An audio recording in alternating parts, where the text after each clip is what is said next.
حقوق ماهیانه و درآمد ماهیانه‌ای که یک کارگر یا کارمند دریافت می کند و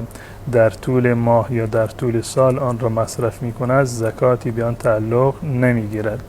مگر در صورتی که یک شخصی درآمد خودش را پسنداز بکند و این درآمد پسنداز شده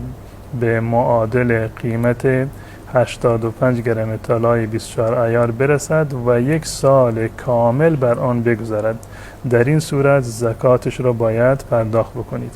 اما اگر درآمد شما روزانه هر مقدارم که زیاد باشه، ماهانه حقوقتون هر مقدارم که زیاد باشه، اما شما در طول ماه این رو مصرف میکنید یا در طول سال این رو مصرف میکنید و یک سال کامل بر آن نمیگذرد یا مقدارش به حد نصاب نرسیده، ولو اینکه یک ساله شده اما مقدارش کم هست، به حد نصاب نرسیده، چون این مالی زکات ندارد.